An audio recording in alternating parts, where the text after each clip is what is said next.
Please call the medic, this beat came to me on a stretcher. In the lab, I step to the mic and feel like I'm Dexter. I'm a man, dark world, but I'm still shining like treasure. Yeah, I got joy like ha ha ha. Wait, and I can't wear smiles, that's fake. Then I'm between love and strong. Hey, clock says no time for mistakes. Ring the alarm, sirens go off, but I'm calm. My life resides in his palm. Submit to my pops, respect for my mom. Honoring both, so my life will be long. Third time, get the charm of the third strike. Had to. Welcome to Trucking with Old Snapper. If you're new to the channel, smash that like and subscribe button. It's free, doesn't cost you a thing. How many of you have seen the movie Suspect Zero? It's a fictional movie about the perfect serial killer. He is a truck driver, so having no connection to his victims, it made it very hard to catch him. In the movie, law enforcement uses a medium to track and catch the truck driving serial killer. That was fiction. But how common is a serial killer that is a truck driver in real life? According to the FBI, there are between 25 and 50 active serial killers in the United States at any given time. There are two main personality traits that make a serial killer: a psychopath or a sociopath in combination with narcissistic traits. The United States not only leads the world in economics, but also in serial killers, with 3,204 documented as of July 2023. How many of those serial killers were truck drivers? According to my research, 7 have been caught.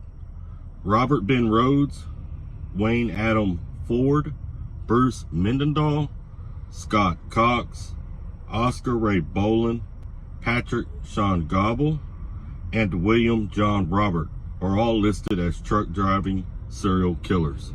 Let's take a closer look at a couple of these. First, let's take a look at Bruce D. Mendenhall. He was arrested on July 12, 2007 at the TA truck stop in Nashville, Tennessee. A detective in the area noticed his truck matched video surveillance from the night Sarah Nicole Hobart was murdered at the same truck stop. Upon inspection, a plastic bag with bloody clothing, identification, and personal effects was found in his cab. The items belonged to another woman who had gone missing the day before at the Flying J in Indianapolis, Indiana. There was also still blood on his hands and steering wheel. Her body would later be found along I-65 in Kentucky. These are just a couple of women Bruce is convicted of murdering. There are 9 victims that law enforcement is aware of. Bruce is currently serving life without parole. He claims to this day he is only guilty of trusting a cop. Let's take a quick look at Robert Benjamin Rhodes, aka the truck stop killer. Arrested in 1990 and tried in 1994, he was convicted of first-degree murder. He was waiting to be tried in 2 more cases, but charges were dropped at the request of the families. Rhodes is also suspected of torturing, raping, and killing more than 50 women between 1975 and 1990. Based on his truck routes and women who went missing between those years who met the profile of his preferred victims. When Rhodes was caught, he claimed to be involved in these activities for 15 years. He is currently serving life without parole at Menard Correctional Center. Highway murders are so common that the FBI created the Highway Serial Killings Initiative. The FBI now maps and tracks bodies found to look for a trend.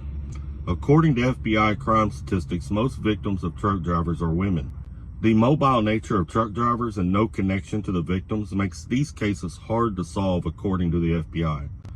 The FBI also suspects some serial killers become truck drivers for this reason. A serial killer has a desire they must fulfill within them. Once the line is crossed and the relief is felt after the first murder, it is similar to the want for sex after losing one's virginity. Murder in the case of a serial killer is much more than violence. It is a crime of intimacy, the fulfilling of a desire in oneself. The narcissist side must be fulfilled as well, showing themselves they are smart enough to outsmart everyone trying to catch them. Narcissists always think they are smarter than everyone else. In my personal opinion, most truck drivers are good, honest, hardworking men and women. But if a person has some of these mental disorders, the lifestyle could possibly bring the worst out in a person. Countless hours alone in one's own thoughts driving down the highway is not always a good thing. Take care of your mental health, drivers. Most of all, be vigilant to what's happening around you. Don't become a victim to be found on the side of the highway in pieces one day. Do any of you remember these serial killers? Or do you remember one I didn't speak about? Let me know in the comments below. And as always, stay safe. Thank you for stopping by, and keep trucking.